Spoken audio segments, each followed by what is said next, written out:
Hello, this is Todd Booth, and I'll be covering Network Security Essentials. In this presentation, I'll cover Chapter 11, Intruders, and the chapter covers the subject of intruders, and we examine the nature of attacks and try to find strategies to prevent the attacks. And if we can't prevent the attack, we want to at least be able to detect the attack and have log entries to help us understand what exactly happened.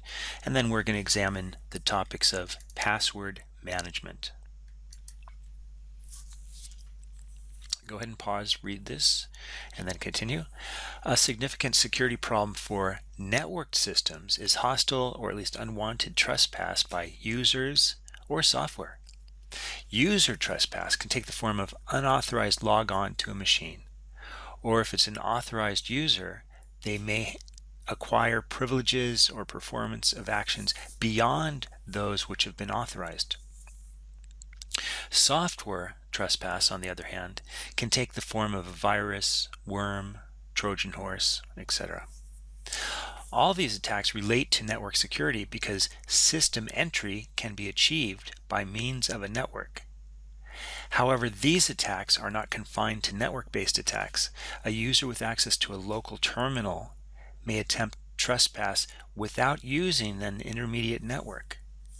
A virus or Trojan horse may be introduced into a system by means of an optical disc or USB thumb drive.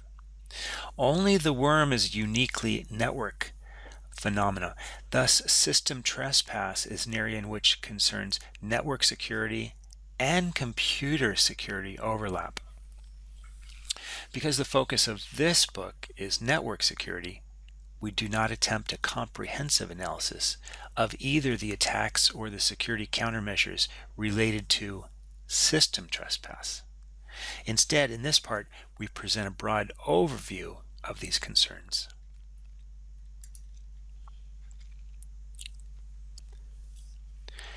Intruders. One of the two most publicized threats to security is the intruder. The other is viruses, and this is often referred to as a hacker or cracker. In an important early study of intrusion, 3 classes of intruders were identified. Masquerader, an individual who is not authorized to use the computer and who penetrates a system's access controls to exploit a legitimate user's account. Misfeasor, a legitimate user who accesses data, programs, or resources for which such access is not authorized, or who is authorized for such access but they misuse their privileges. A clandestine user, an individual who seizes supervisory control of the system and uses this control to evade auditing and access controls or to suppress audit collection. The masquerader is likely to be an outsider. The misfeasor generally is an insider. And the clandestine user can be either an outsider or insider.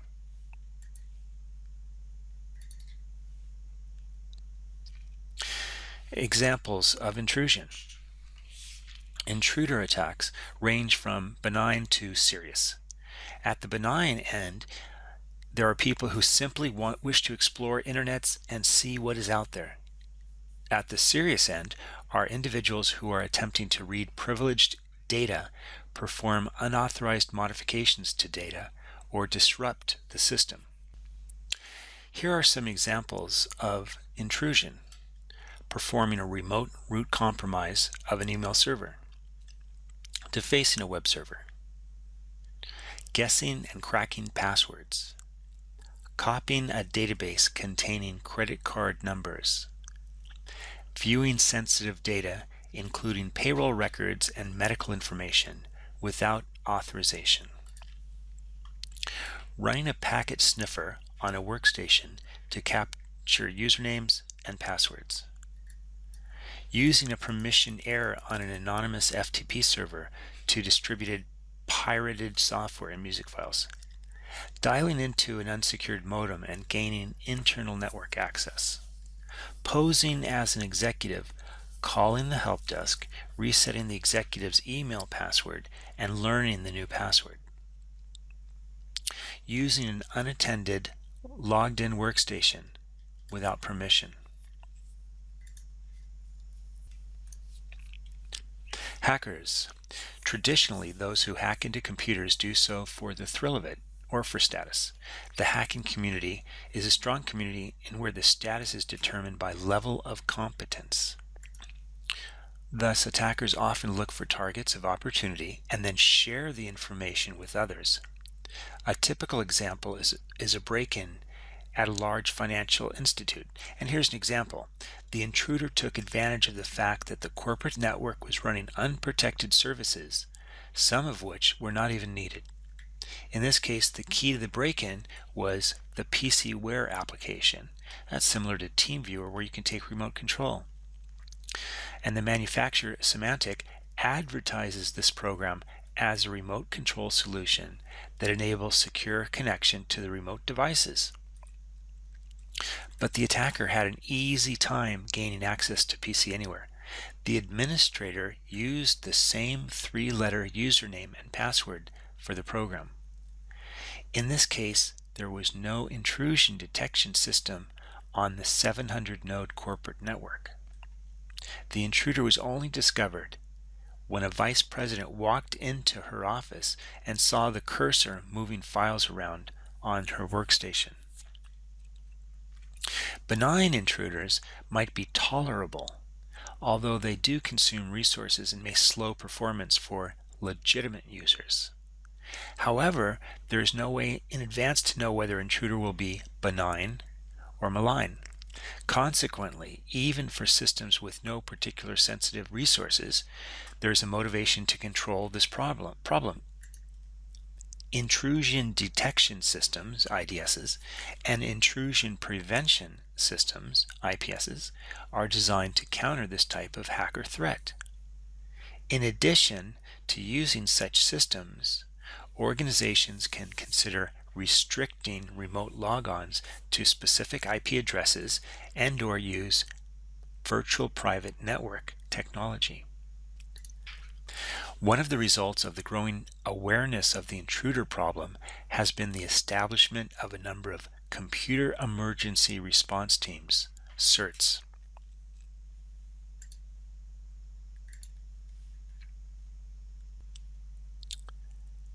Criminal hackers. Organized groups of hackers have become a widespread and common threat to internet-based systems. These groups can have their members employed in a corporation or government, but they're often loosely affiliated gangs of hackers. Typically, these gangs are young, often Eastern European, Russian, or Southeast Asian hackers who do business on the web. They meet in underground forums with names like darkmarket.org and theftservices.com to trade tips and data and coordinate attacks. A common target is a credit card file at an e-commerce server. Attackers attempt to gain root access. The card numbers are used by organized crime gangs to purchase expensive items and are then posted to card sites where others can access and use the account numbers. This obscures usage patterns and complicates investigation. Whereas traditional hackers look for targets of opportunity, criminal hackers usually have specific targets, or at least classes of targets in mind. Once a site is penetrated, the attacker acts quickly, scooping up as much valuable information as possible and exiting. IDSs and IPSs can also be used for these types of attackers, but may be less effective because of the quick in and out nature of the attack. For e-commerce sites, database encryption should be used for sensitive customer information, especially credit cards.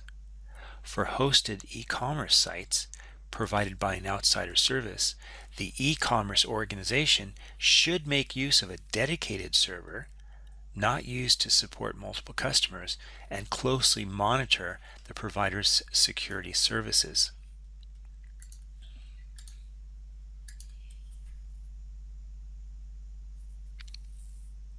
Insider attacks. Insider attacks are among the most difficult to detect and prevent. Employees already have access and knowledge about the structure and content of the corporate databases. Insider attacks can be motivated by revenge or simply a feeling of entitlement. An example of the former is the case of Kenneth Patterson, fired from his position as Data Communications Manager for American Eagle Outfitters. Patterson disabled the company's ability to process credit card purchases during 5 days of the holiday season of 2002. As for a sense of entitlement, there have always been many employees who felt entitled to take extra office supplies for home use, but this now extends to corporate data. An example is that of a vice president of sales for a stock analysis company who quit to go to a competitor. Before she left, she copied the customer database to take with her. And she didn't see anything wrong with this. Although IDS and IPS facilities can be useful in countering attacks, other more direct approaches are of higher priority. Examples include the following. Enforce least privilege, only allowing access to the resources employees need to do their job. Set logs to see what users access and to see what commands they're entering.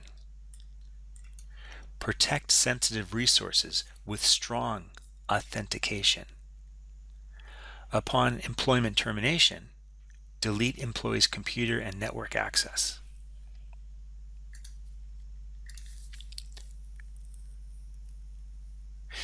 Intrusion techniques. The objective of the intruder is to gain access to a system or to increase the range of privileges accessible on a system. Most initial attacks use system or software vulnerabilities that allow users to execute code that opens a backdoor into the system. Alternatively, the intruder attempts to acquire information that should have been protected. In some cases, this information is in the form of a user password. With knowledge of some other user's password, an intruder can log into a system and exercise all of the privileges accorded to the legitimate user.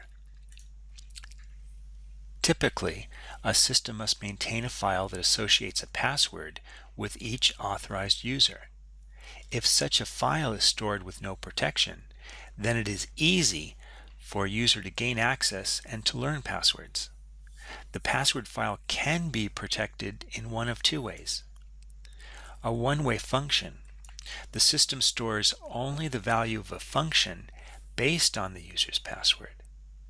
When the user presents a password, the system transforms that password and compares it with the stored value. In practice, this system usually performs a one-way transformation, which is not reversible, in which the password is used to generate a key for the one-way function in which a fixed length output is produced. Access control. Access to the password file is limited to one or a very few accounts.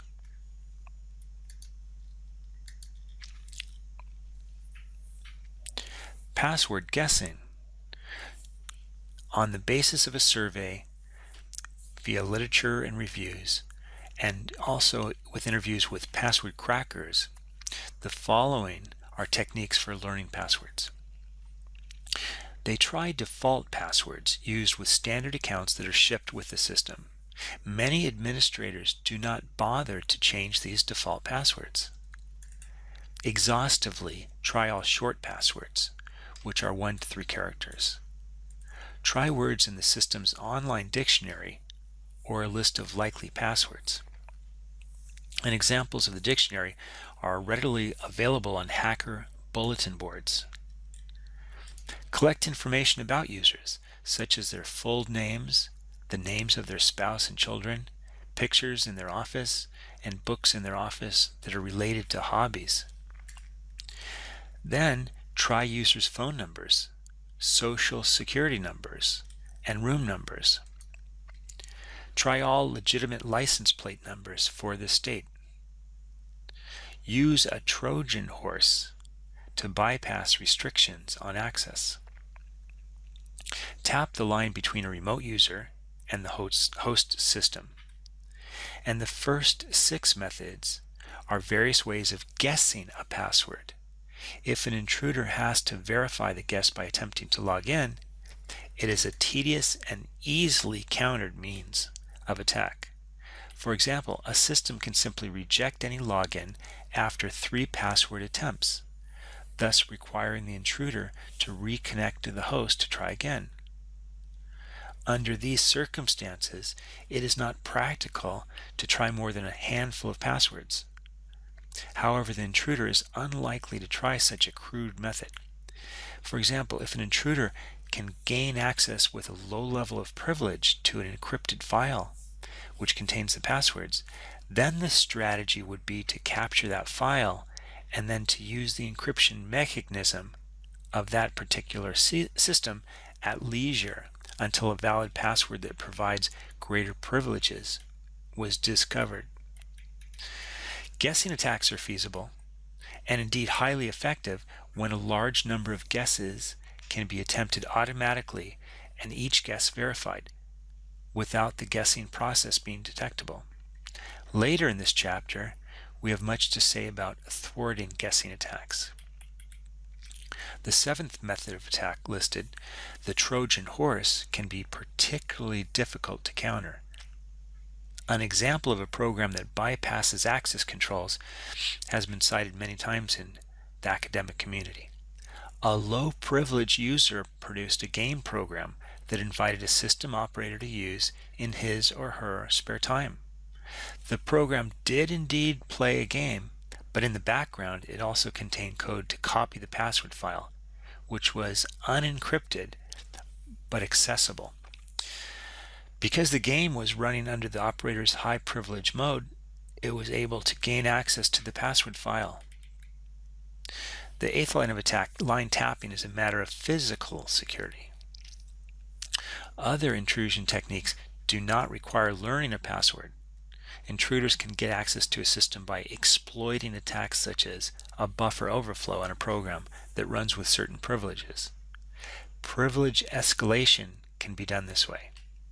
And I want to comment, even if you set up your systems so that after 3 wrong passwords it locks the account, even though you're mitigating the risk of someone hacking into the system, they can use that as a denial of service attack. And then they can go after every account at your company's office and try 4 password attempts that they know aren't going to work. And then bingo, they've shut every employee in the company out of their computer account.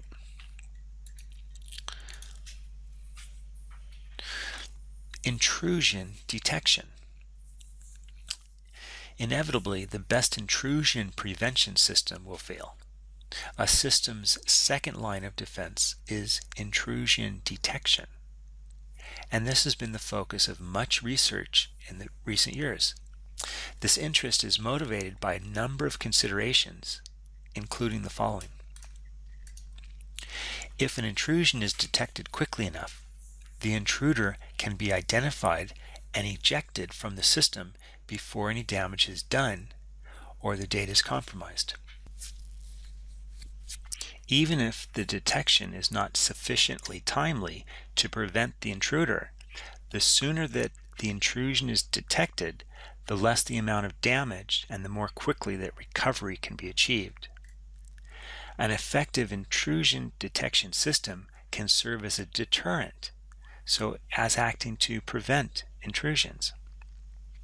Intrusion detection enables the collection of information about intrusion techniques that can be used to strengthen the intrusion prevention facility. Intrusion detection is based on the assumption that the behavior of the intruder differs from that of a legitimate users in ways that can be quantified. Of course, we cannot expect that there will be a crisp, exact distinction between an attack by an intruder and the normal use of resources by an authorized user. Rather, we must expect that there will be some overlap.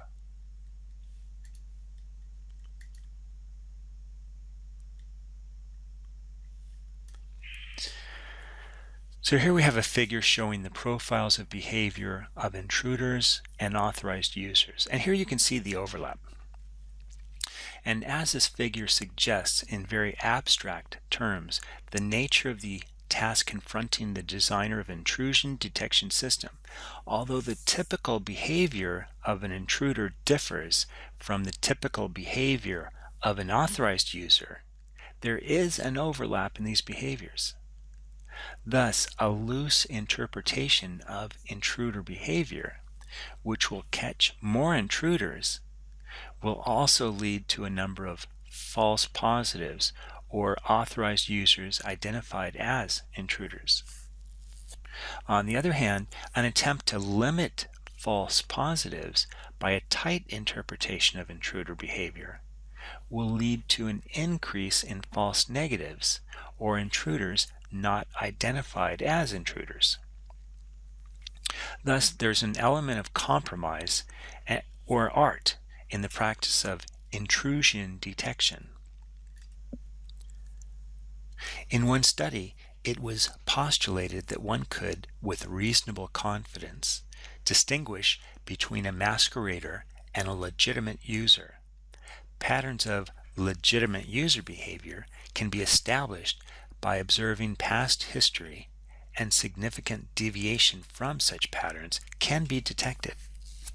Anderson suggests that the task of detecting a misfeasor, who's a legitimate user performing an unauthorized function, is more difficult in that the distinction between abnormal and normal behavior may be small. Anderson concluded that such violations should be undetectable solely through the search for anomalous behavior. However, misfeasor behavior might nevertheless be detectable by intelligent definition of the class of conditions that suggest unauthorized use. Finally, the detection of the clandestine user was felt to be beyond the scope of purely automated techniques. These observations, which were made in 1980, remain true today.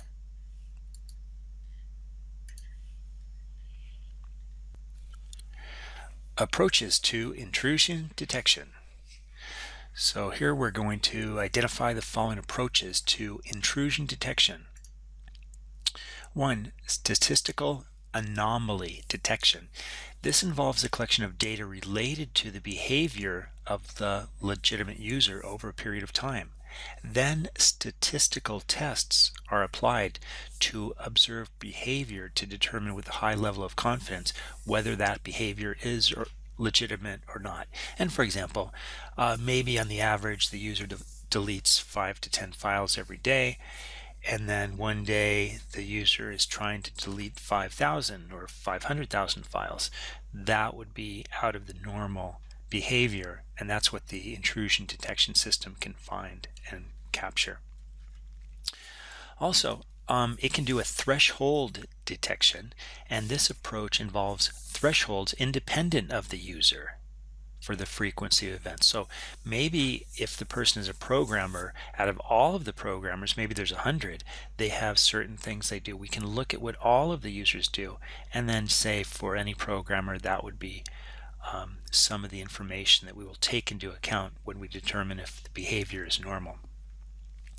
It could be profile based, and a profile of the activity of each user is developed and used to detect changes in the behavior of the individual accounts.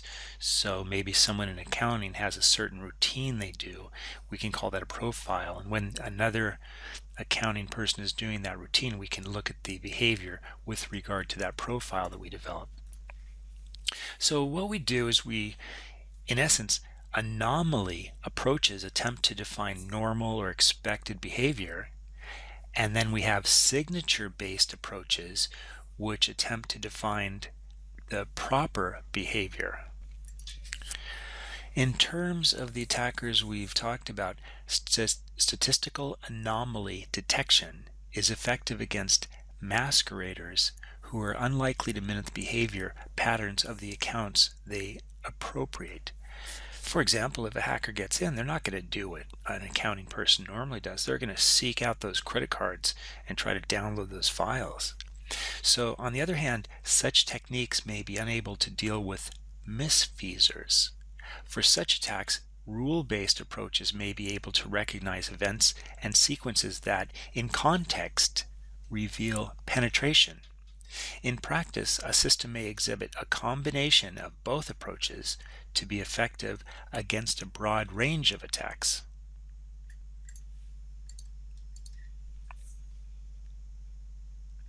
Audit records. This is kind of fun. The hackers want to hide their tracks. So, a fundamental tool for intrusion detection is the audit record. Some record of ongoing activity by users may be maintained as input to an intrusion detection system. Basically, two plans are used. We have native audit records, and virtually all multi-user operating systems include accounting software that collects information on user activity. Windows does this too. The advantage of using this information is that no additional collection software is needed. The disadvantage is that only the native audit records may be found, and they may not contain the information that we would like, or the way they present the information might not be in a convenient form. And there are also detection-specific audit records, and a collection facility can be implemented that generates audit records containing only that information required by the intrusion detection system. One advantage of such an approach is that it could be made vendor independent and ported to a variety of systems. The disadvantage is the extra overhead involved in having, in effect, two accounting packages running on the same system.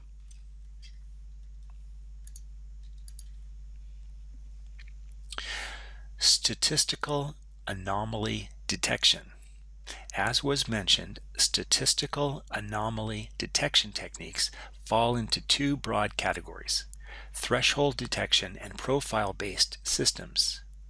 Threshold detection involves counting the number of occurrences of a specific event type over an interval of time. If the count surpasses what is considered a reasonable number that one might expect to occur, then intrusion is assumed.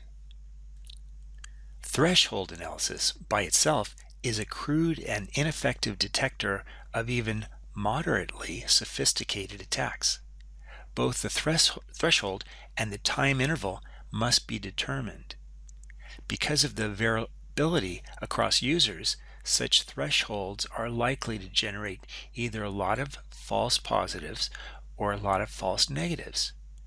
However, simple threshold detectors may be useful in conjunction with more sophisticated techniques. And we have to remember the hackers are going to try to figure out what type of IDS, IPS you have on your system, and then they will know what these thresholds are, or they'll have an idea of what they are, and then they'll try to slow down the rate of their activity so that it's just under the radar. So it's a difficult task to catch them. Now, profile-based anomaly detection focuses on characterizing the past behavior of individual users or related groups of users, and then detecting significant deviations.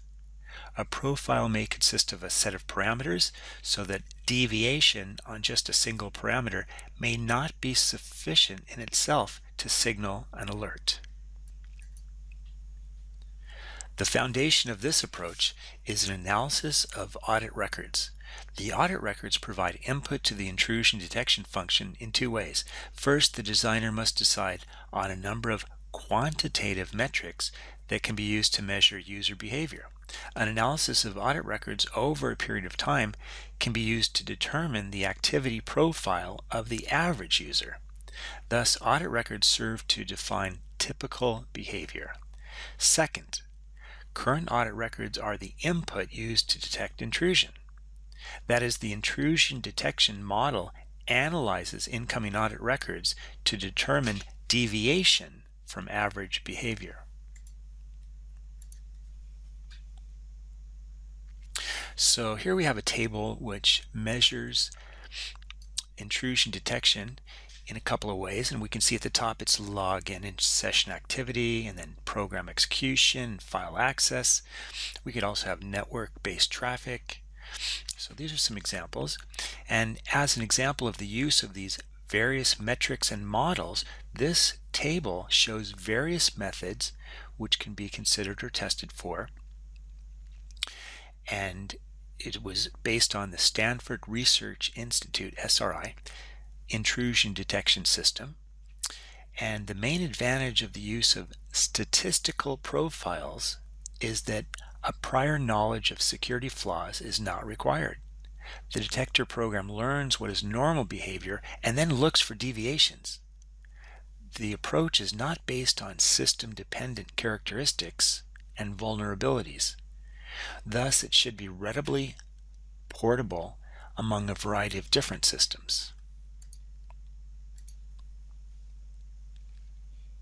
Rule-based intrusion detection. So rule-based techniques detect intrusion by observing events in the system and applying a set of rules that lead to a decision regarding whether a given pattern of activity is or is not suspicious. In very general terms, we can characterize all approaches as focusing on either anomaly detection or penetration identification, although there is some overlap in these approaches. Rule-based anomaly detection is similar in terms of its approach and strengths to statistical anomaly detection. With the rule-based approach, historical audit records are analyzed to identify usage patterns and to automatically generate rules that describe those patterns. Rules may represent past behavior patterns of users, programs, privileges, time slots, terminals, and so on. Current behavior is then observed, and each transaction is matched against the set of rules to determine if it conforms to any historical observed pattern of behavior. As with statistical anomaly detection, rule-based anomaly detection does not require knowledge of security vulnerabilities within the system. Rather, the scheme is based on observing past behavior and, in effect, assuming that the future will be like the past. In order for this approach to be effective, a rather large database of rules will be needed. And let me give you some of my own input on this. There's a problem we have right now, and that is the hackers are very intelligent. They're very smart. The mafia hires a big team of smart people. And what we'd like to do is, for example, with malware, we'd like to have these rules, and we say, if we look at the file and the file contains this information, it's a virus. And we'd like to assume that the whole file is a virus, and the same virus file is used all over the place by all of the different hackers. But what they do is they create different files, and the different files perform the same actions, but all the files look a bit differently. And then what we'd like to do is we can analyze the code and disassemble it, and we can actually look at the code and see what it does, and then based on what it does, we can identify it as malware, right? Well, the problem is, as was mentioned in the book, the hackers do things like they have part of the program encrypted, so we can't figure out what the program is doing ahead of time. So the whole idea of this anomaly detection is the following. Instead of looking at the malware and trying to figure out by looking at it and looking at the code what it does, what we do is we just let it run, and while it's running we watch what it does. And if it does something that looks unusual, like wiping out your file system, then we'd like the software to detect that and then stop it in action. And it's the same thing here with this rule-based intrusion detection. We have the same thing. We have these programs, and we want to watch them and see what they're doing, and based on what they're doing, we try to figure out if they're doing something unusual and then stop the program. And for example, we have in the industry a term called a sandbox, and for example with Komodo, they have some free antivirus software, And in addition to just scanning the file to try to find out if it's malware, and again, I said that's not reliable, it can also go ahead and let it run in a sandbox, and then it watches. Is it trying to use the Windows registry keys? Is it trying to change itself so it's a startup program, etc., etc., etc.? And then, while it's in a sandbox, it has very limited power to do any damage, but you can still run the program. Most of the time you can run the program. And that's the same idea here. We've got the rule-based anomaly detection, which tries to figure out what it's doing if it's wrong, and then we have the statistical, which is just a given set of rules, very specific.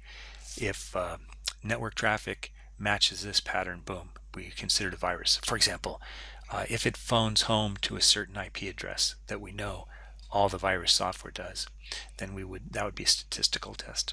Okay, there's a little bit of added information.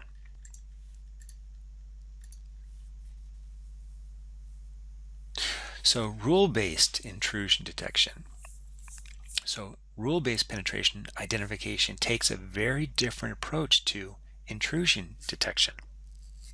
The key feature of such systems is the use of rules for identifying known penetrations or penetrations that would exploit known weaknesses. Rules can also be defined that identify suspicious behavior, even when the behavior is within the bounds of established patterns of usage. Typically, the rules used in these systems are specific to the machine and operating system. The most fruitful approach to developing such rules is to analyze attack tools and scripts collected on the internet. These rules can be supplemented with rules generated by knowledgeable security personnel. In the latter case, the normal procedure is to interview systems administrators and security analysts to collect a suite of known penetration scenarios and key events that threaten the security of the target system. The penetration identification system used in IDES is representative of the strategy following. Audit records are examined as they are generated, and they are matched against the rule base. If a match is found, then the user's suspicion rating is increased. If enough rules are matched, then the rating will pass a threshold that results in the reporting of an anomaly. The IDES approach is based on an examination of audit records. A weakness of this plan is its lack of flexibility. For a given penetration scenario, there may be a number of alternative audit record sequences that could be produced, each varying from the other slightly or in subtle ways. It may be difficult to pin down all of these variations in explicit rules. Another method is to develop a higher level model independent of the specific audit records. An example of this is a state transition model, which is used on Unix systems. So there's something called UStat, which is implemented on a Sun OS system that provides audit records on a variety of events. And they have a preprocessor which evaluates these and tries to summarize them. And using these actions and the parameters invoked with each action, they create a state transition diagram that characterizes suspicious activity. And there's a number of different auditable events which map into this smaller number of actions, and then they create these rules which deal with a simpler model. The state transition diagram model is easily modified to accommodate newly learned intrusion behaviors. And I think a good place to look, if you want to look at what type of intrusion detection system you have on Windows, if you want to start out with a free one, Komodo has one. I think it's called like Internet 2013 Suite, and they have a free version. And if you read through their manuals, you can see how they work with the sandbox model. They have behavioral analysis, and they have an intrusion prevention system as well. And you can read about how all that works, and you can try it out. So I recommend that as a supplement. Okay, and here we have a table which talks about these SunOS event types, which I mentioned.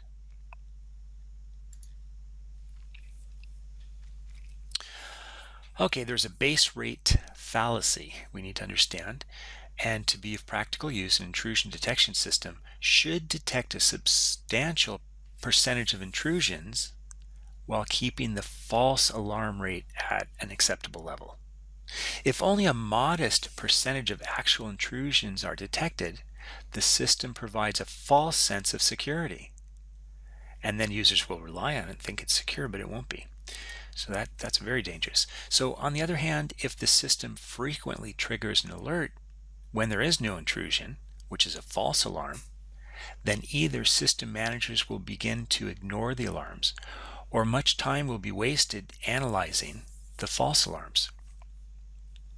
Unfortunately, because of the nature of the probabilities involved, it is very difficult to meet the standard of high rate of detections with a low rate of false alarms. In general, if the actual number of intrusions is low compared to the number of legitimate users who run into these issues, then the false alarm rate will be high unless the test is extremely discriminating. This is an example of a phenomenon known as base rate fallacy. A study of existing intrusion detection systems was reported that indicated that current systems have not overcome the problem of the base rate fallacy. And in the book in Appendix J, you can read more about the mathematics on this problem.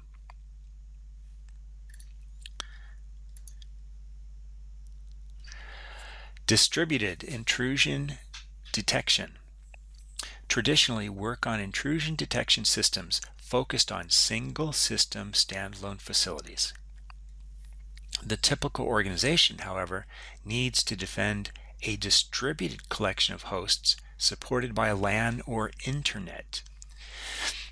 Although it is possible to mount a defense by the use of standalone intrusion detection systems on each host, a more effective defense can be achieved by coordinating and cooperation among intrusion detection systems across the network.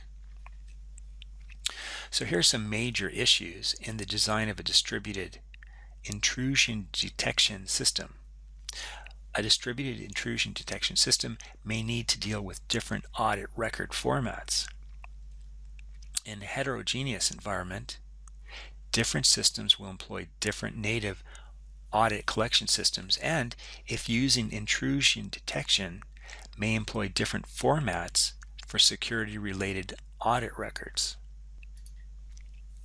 One or more nodes in the network will serve as collection and analysis points for the data from the systems on the network. Thus, either raw audit data or summary data must be transferred across the network. Therefore, there is a requirement to assure the integrity and confidentiality of this data. Integrity is required to prevent an intruder from masking his or her activities by altering the transmitted audit information. Confidentiality is required because the transmitted audit information could be valuable. Either a centralized or decentralized architecture can be used. With a centralized architecture, there is a single central point of collection and analysis of all audit data. This eases the task of correlating incoming reports, but creates a potential bottleneck and single point of failure. With a decentralized architecture, there are more than one analysis centers, but these must coordinate their activities and exchange information.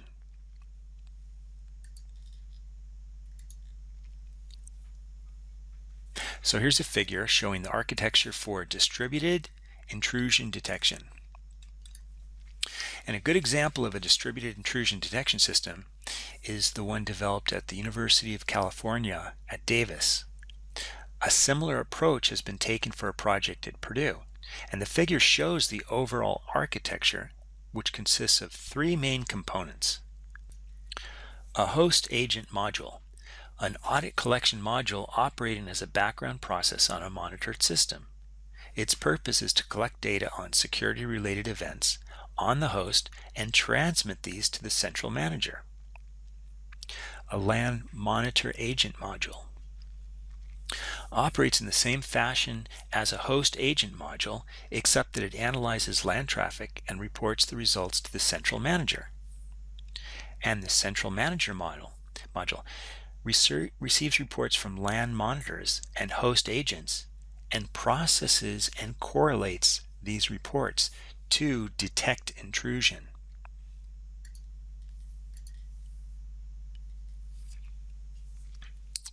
Here we have a figure on agent architecture. The scheme is designed to be independent of any operating system or system auditing implementation, and the figure shows a general approach that is taken.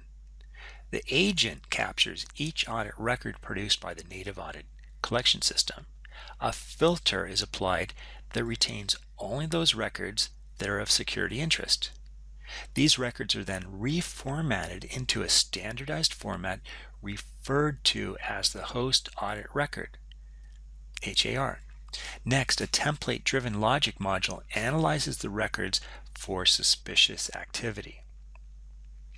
At the lowest level, the agents scan for notable events that are of interest independent of any past events.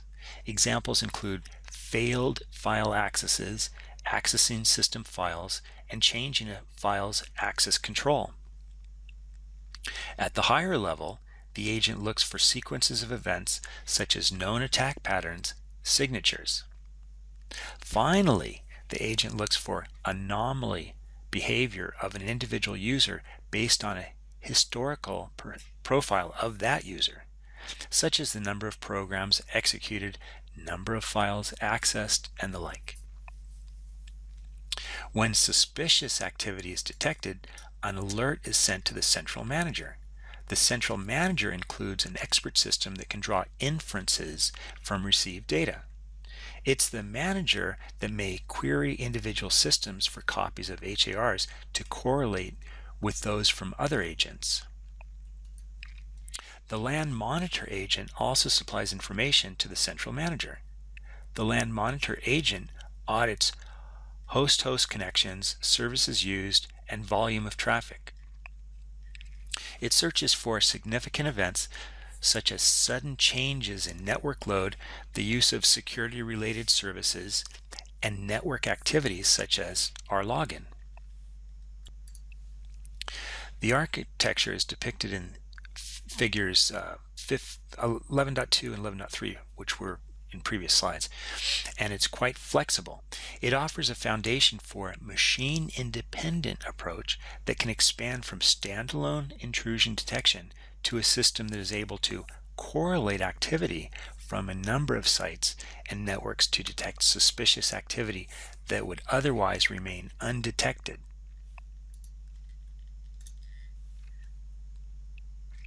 Honeypots. Oh, this is kind of fun.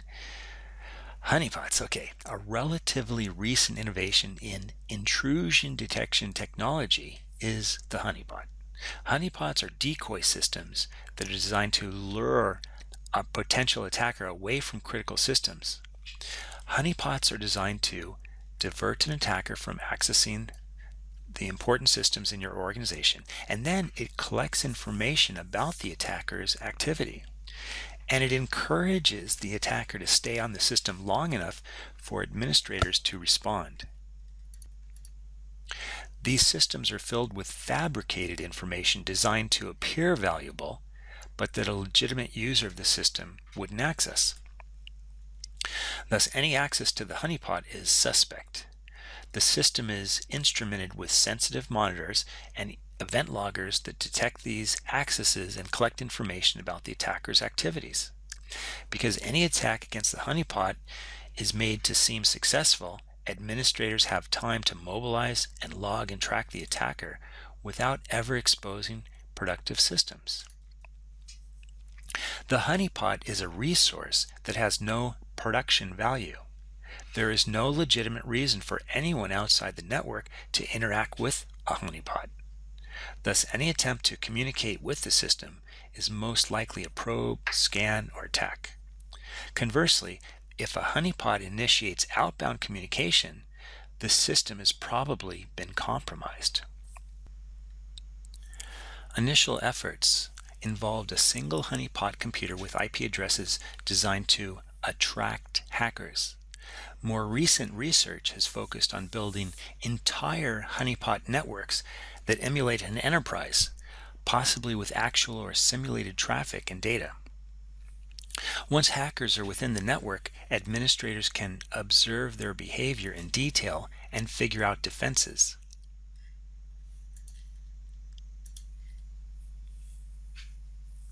Here we have a figure example of honeypot deployment. And honeypots can be deployed in a variety of locations. In this figure, we illustrate some possibilities. The location depends on a number of factors, such as the type of information in the organization, and we try to find out what the hackers might be interested in, and then we deploy a network of honeypot which looks similar to the organization. And we also have to think about the level of risk that the organization can tolerate, because if you attract hackers through honeypots, then perhaps you'll have a lot more attackers come into the network, and perhaps they'll actually find a way to correctly attack the corporation. Now we can put a honeypot outside of the external firewall, and that's useful for tracking attempts to connect to unused IP addresses within the scope of the network. A honeypot at this location does not increase the risk for the internal network. The danger of having a compromised system behind the firewall is avoided. Further, because the honeypot attracts many potential attacks, it reduces the alerts issued by the firewall and by the internal IDS sensors, easing the management burden. The disadvantage of an external honeypot is that it has little or no ability to trap internal attackers, especially if the external firewall filters traffic in both directions.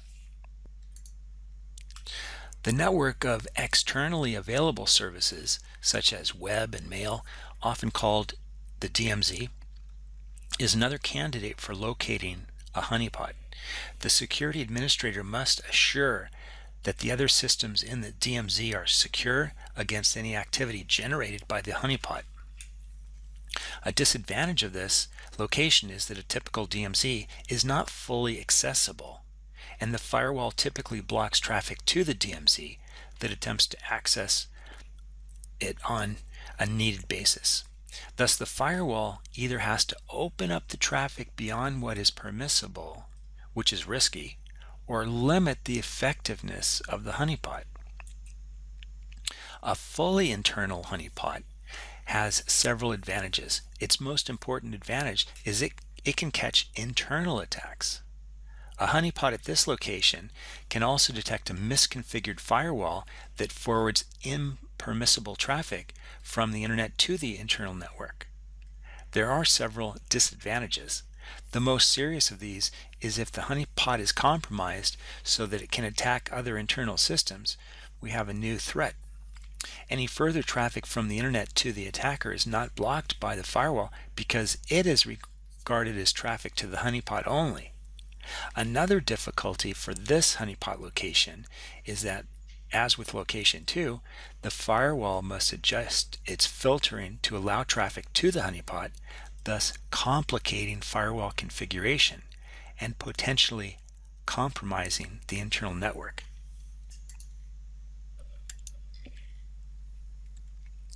Intrusion detection exchange format. To facilitate the development of distributed intrusion detection systems that can function across a wide variety of platforms and environments, standards are needed to support interoperability. Such standards are the focus of the IETF Intrusion Detection Working Group. The purpose of the working group is to define data formats and exchange procedures for sharing information of interest to intrusion detection and response systems and to management systems that may need to interact with them. So the working group did issue the following RFC in 2007. The Intrusion Detection Message Exchange Requirements, RFC 4766. This document defines requirements for the intrusion detection message exchange format, IDM-EF. The document also specifies requirements for a communication protocol for communicating these records. The intrusion detection message exchange format, RFC 4765. This document describes a data model to represent information exported by intrusion detection systems and explains the rationale for using this model. An implementation of the data model in the extensible markup language XML is presented, an XML document type definition is developed, and examples are provided. We also have the Intrusion Detection Exchange Protocol, RFC 4767. This document describes the Intrusion Detection Exchange Protocol, IDXP, an application level protocol for exchanging data between intrusion detection entities. IDXP supports mutual authentication, integrity, and confidentiality over a connection-oriented protocol.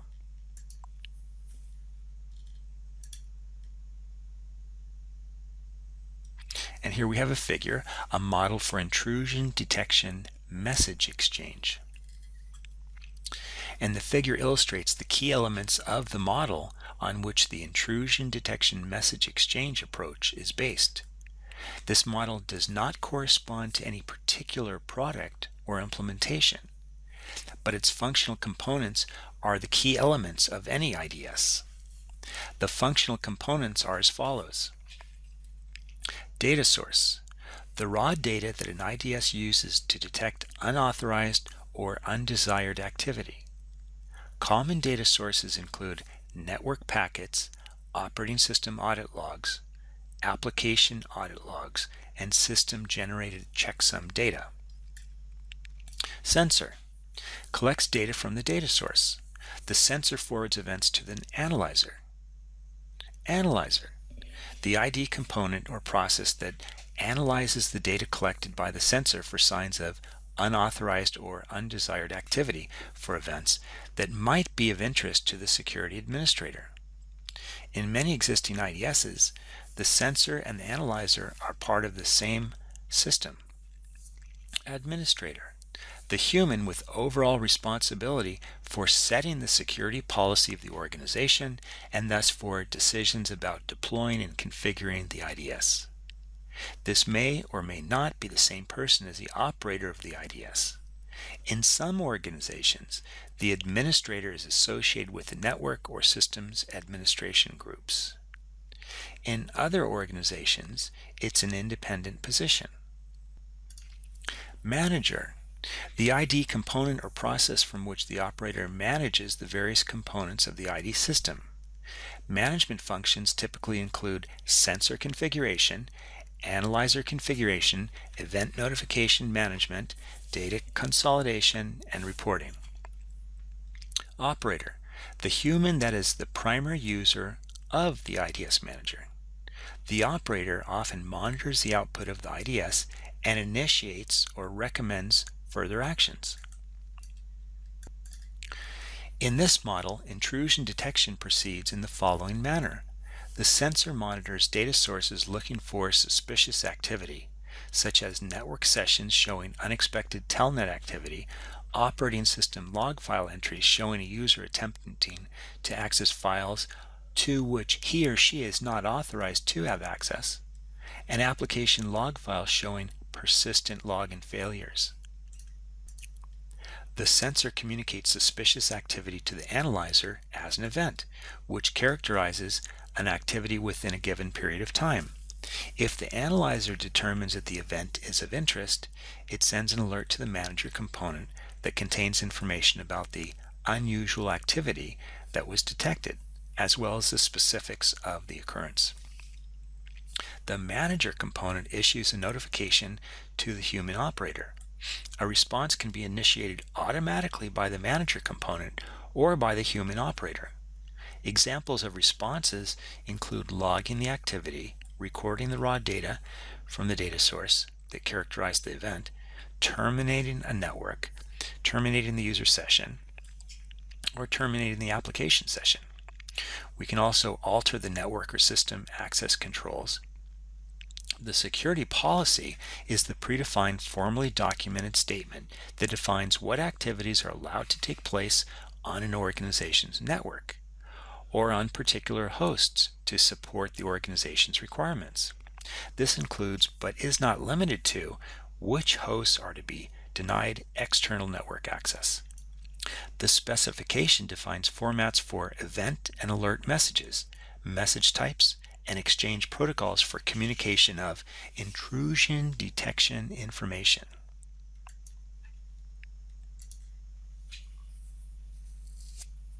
Password management. The front line of defense against intruders is the password system.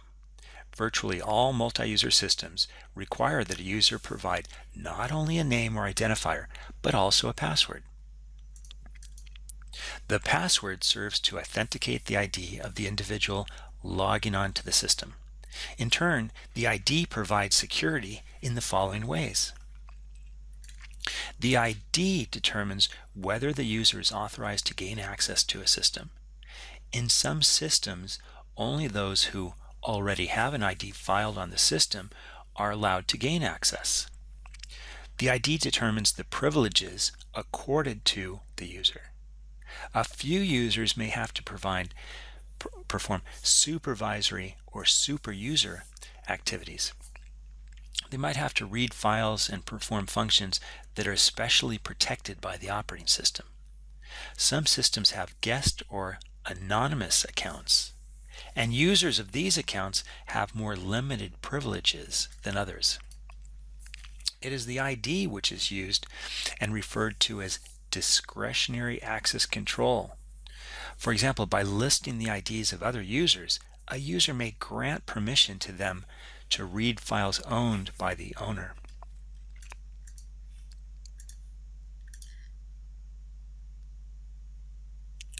So, what are the attack strategies and countermeasures? In this section, we outline the main forms of attack against password-based authentication and briefly outline a countermeasure strategy. The remainder of this section goes into more detail on the key countermeasures. Typically, a system that uses password-based authentication maintains a password file indexed by the users. We use the user ID to index into those files. And one technique that is typically used is to store not the user's password, but a one-way hash function of the password, as we'll describe. We can identify the following attack strategies and countermeasures. Offline dictionary attack. Typically, strong access controls are used to protect the system's password file. However, experience shows that determined hackers can frequently bypass such control and gain access to the file. The attacker obtains the system password file and compares the password hashes against hashes of commonly used passwords. If a match is found, the attacker can gain access by that ID password combination. Countermeasures include controls to prevent unauthorized access to the password file, intrusion detection measures to identify a compromise, and rapid reissuance of passwords should the password file be compromised. Specific account attack. The attacker targets a specific account and submits password guesses until the correct password is discovered. The standard countermeasure is an account lockout mechanism which locks out access to the account after a number of failed login attempts. The typical practice is no more than 5 access attempts. Workstation hijacking. The attacker waits until a logged-in workstation is unattended. The standard countermeasure is to automatically log the user out after a certain amount of inactivity. Intrusion detection schemes can be used to detect changes in user behavior. Exploiting user mistakes. If the system assigns a password, then the user is more likely to write it down because it is difficult to remember. This situation creates the potential for an adversary to read the written password A user may intentionally share a password to enable a colleague to share files, for example. Also, attackers are frequently successful in obtaining passwords by using social engineering tactics that trick the user or account manager into revealing a password. Many computer systems are shipped with pre-configured passwords for system administrators. Unless these pre-configured passwords are changed, they are easily guessed. Countermeasures include user training, intrusion detection, and simpler passwords combined with another authentication mechanism. For example, we could use biometrics in addition to passwords.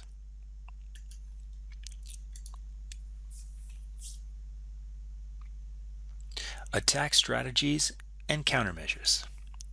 Exploiting multiple password use, attacks can become much more effective or damaging if different network devices share the same or a similar password for a given user. What that means is if the hacker can find your password on one system, then they're going to try your same password on a whole bunch of other systems. Countermeasures include a policy that forbid the same or similar password on particular network devices. Popular password attack. A variation of the preceding attack is to use a popular password and try it against a wide variety of user IDs. A user's tendency is to choose a password that is easily remembered. This unfortunately makes the password easy to guess. Countermeasures include policies to inhibit the selection by users of common passwords and scanning the IP addresses of authentication requests and client cookies for submission patterns. Electronic monitoring. If a password is communicated across a network to log on to a remote system, it is vulnerable to eavesdropping. Simple encryption will not fix this problem because the encrypted password is, in effect, the password and can be observed and reused by an adversary. Password guessing against single user. The attacker attempts to gain knowledge about the account holder and system password policies and uses that knowledge to guess the password. Countermeasures include training in and enforcement of a password policy that makes passwords difficult to guess. Such policies address the secrecy, minimal length of password, character set, prohibition against using well-known user identifiers, and length of time before the password must be changed.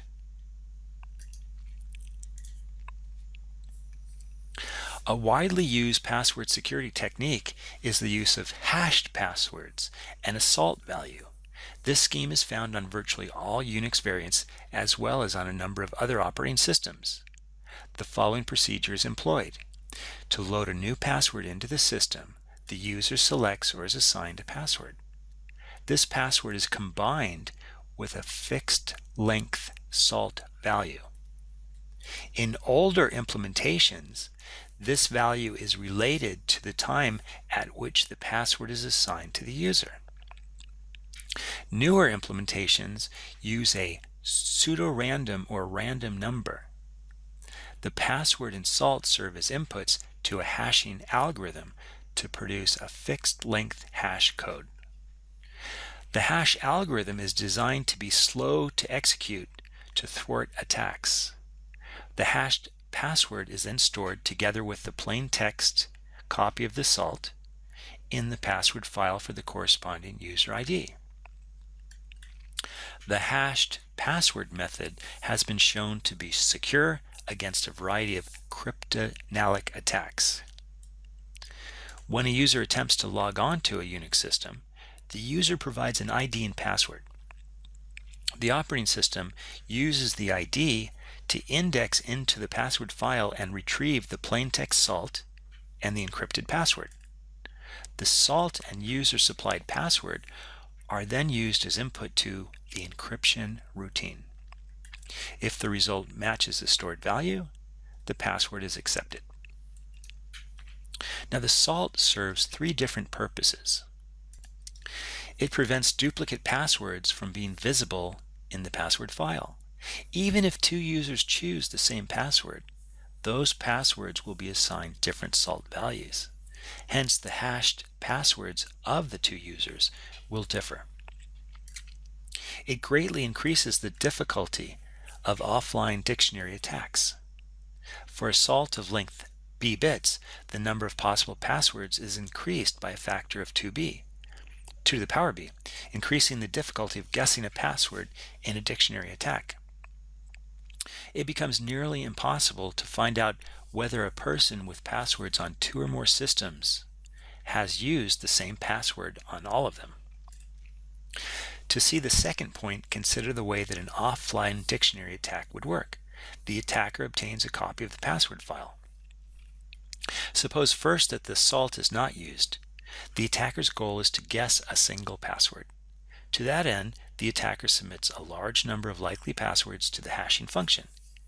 If any of the guesses matches one of the hashes in the file, then the attacker has found a password in that file.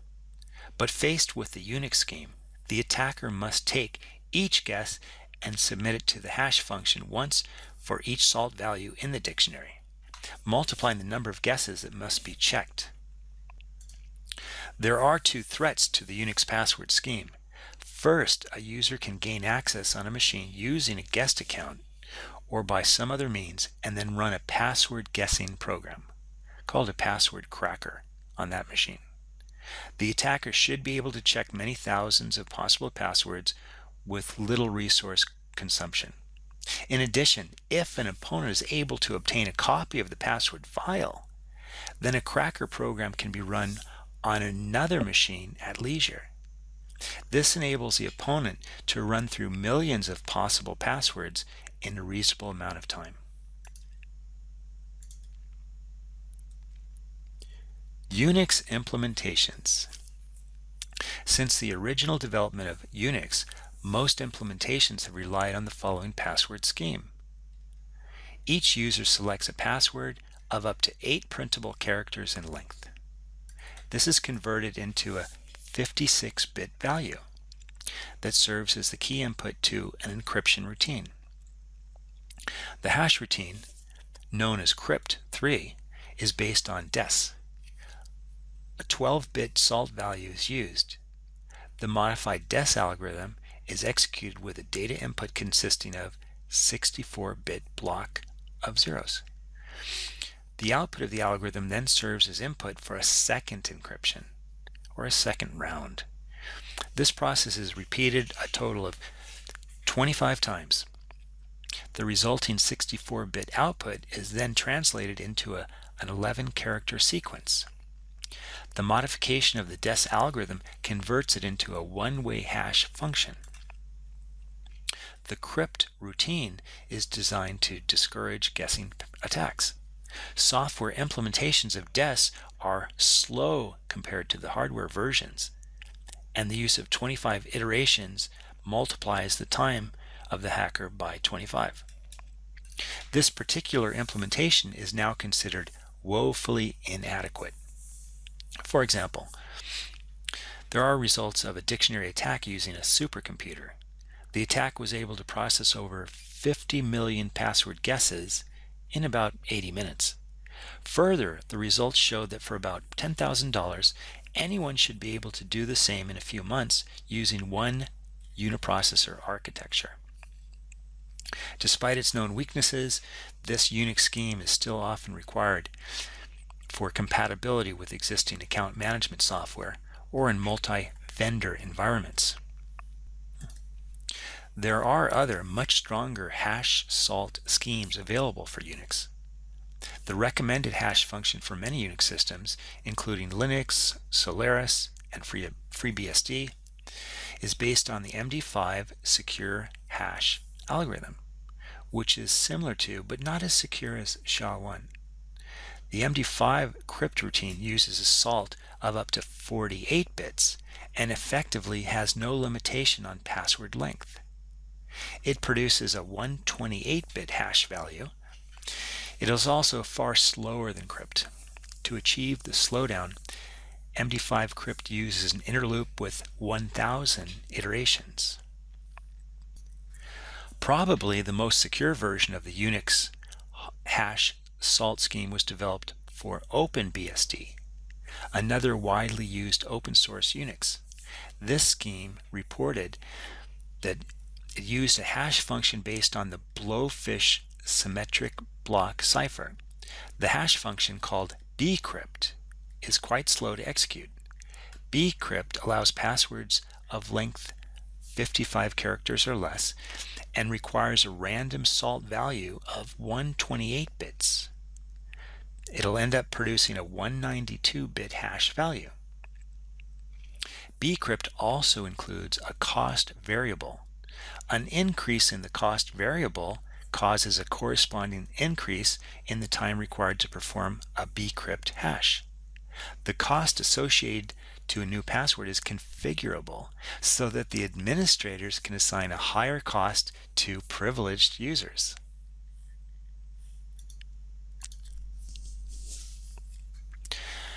And here we have a table, observed password lengths. Okay, now even if the stupendous guessing rates referenced in the preceding section do not yet make it feasible for an attacker to use a dumb brute force technique of trying all possible combinations of characters to discover a password, we have other ways. Instead, password crackers rely on the fact that some people choose easily guessable passwords. Some users, when permitted to choose their own password, pick one that is absurdly short. The results of one study at Purdue University are shown in Table 11.3. You'll see here. The study observed password change choices on 54 machines, representing approximately 7,000 user accounts. Almost 3% of the passwords were 3 characters or fewer in length. Oh no! An attacker could simply begin the attack by exhaustively testing all possible passwords of length 3 or fewer. A simple remedy is for the system to reject any password choice of fewer than, say, 6 characters, or even to require that all passwords be exactly 8 characters in length. Most users would not complain about such a restriction. However, password length is only part of the problem. Many people, when permitted to choose their own password, pick a password that is guessable, such as their own name, their street name, a common dictionary word, and so forth. This makes the job of password cracking straightforward. The cracker simply has to test the password file against lists of likely passwords. Because many people use guessable passwords, such a strategy should succeed on virtually all systems. Not good. And here we have a table, passwords cracked from a sample set of about 14,000 accounts. And one demonstration of the effectiveness of guessing passwords was reported. From a variety of sources, the author collected Unix password files containing nearly 14,000 encrypted passwords. The result, which the author rightly characterizes as frightening, is shown in this table. In all, nearly 1/4 of the passwords were guessed. The following strategy was used.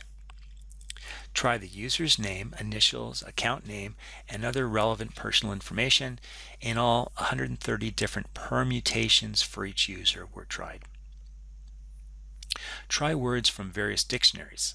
The author compiled a dictionary of over 60,000 words, including the online dictionary on the system itself, and various other lists as shown.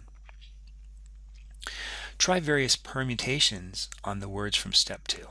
This included making the first letter uppercase or a control character, making the entire word uppercase, reversing the word, changing the letter O to the digit 0, and so on. These permutations added another 1 million words to the list. Then try various capitalization permutations on the words that were not considered before. This added almost 2 million additional words to the list. Thus, the test involved in the neighborhood of 3 million words. Using the fastest machines at the time to encrypt all these words from possible salt values was under an hour. Keep in mind that a thorough search to produce a success rate of about 25% was used, whereas even a single hit may be enough to gain wide access to privileges on the system. So even though they could crack 25% of the accounts, even if they could only crack 1% and they cracked an administrator account, from that administrator account they can crack all the other accounts.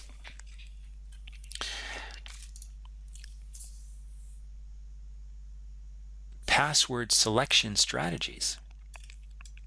So the lesson from the two experiments just described is that left to their own devices, many users choose a password that is too short or too easy to guess. At the other extreme, if users are assigned passwords consisting of 8 randomly selected printable characters, password cracking is effectively impossible.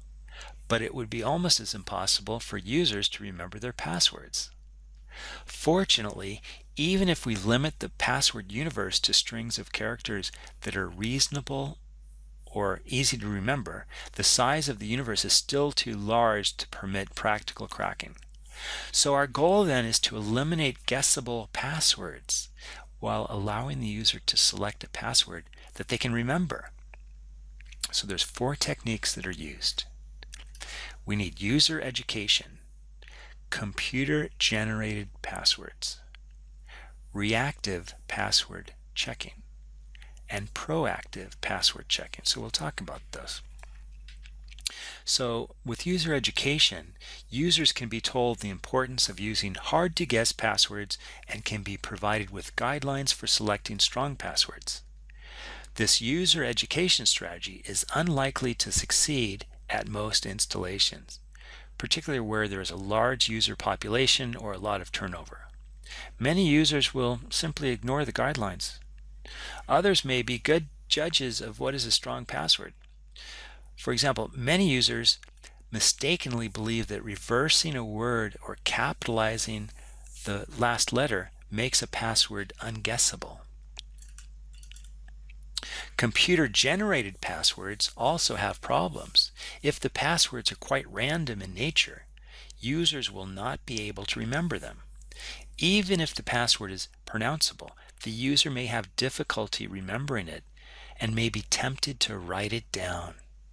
In general, computer-generated password schemes have a history of poor acceptance by users. Now, the FIPS Pub 181 defines one of the best designed automated password generators. The standard includes not only a description of the approach, but also a complete listing of the C source code of the algorithm.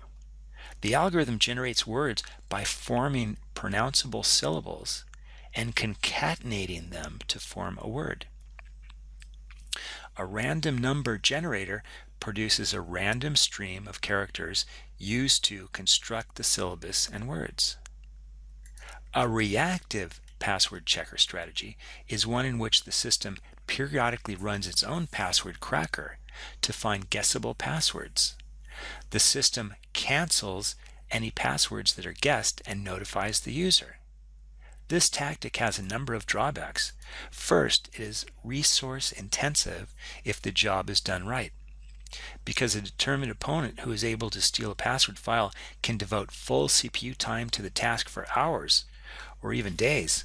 An effective reactive password checker is at a distinct disadvantage. Furthermore, any existing passwords remain vulnerable until the reactive password checker finds them.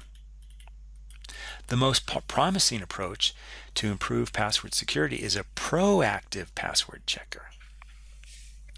In this scheme, a user is allowed to select his or her own password.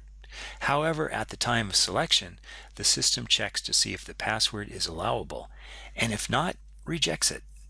Such checkers are based on the philosophy that, with sufficient guideline from the system, users can make their own selection on passwords which they will remember, and they will not likely be guessed. The trick with a proactive password checker is to strike a balance between user acceptability and strength. If the system rejects too many passwords, users will complain that it is too hard to select a password. If the system uses some simple algorithm to determine what is acceptable.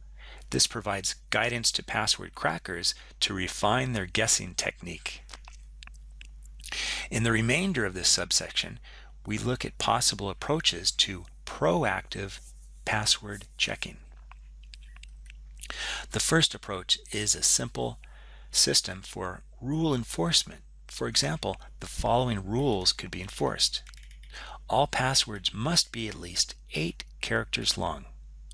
In the first 8 characters, the password must include at least one of each of the following: uppercase, lowercase, numeric digits, and punctuation marks. And these rules can be coupled with advice to the user. Although this approach is superior to simply educating users, it may not be sufficient to thwart password crackers. This scheme alerts crackers as to which passwords not to try, but may still make it possible to do password cracking. Another possible procedure is to simply compile a large dictionary of possible bad passwords. When a user selects a password, the system checks to make sure that it is not in the dictionary. There are 2 problems with this approach. Space. The dictionary must be very large to be effective.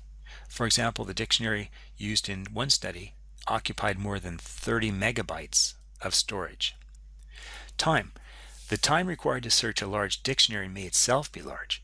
In addition, to check for very likely permutations of dictionary words, either those words must be included in the dictionary, making it really huge, or each search must also involve considerable processing.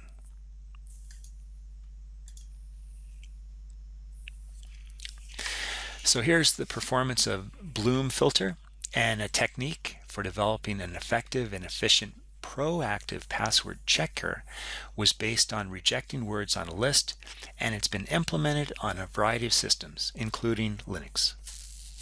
It is based on the use of a Bloom filter, and I'll let you read through this chart. Down here we have the ratio of hash table size, and then up here we have false positive, and we can see how the rate is correlated here. There's a correlation between the two.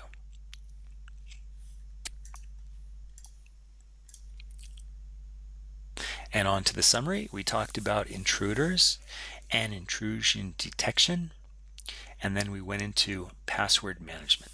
So thanks for listening. Bye for now.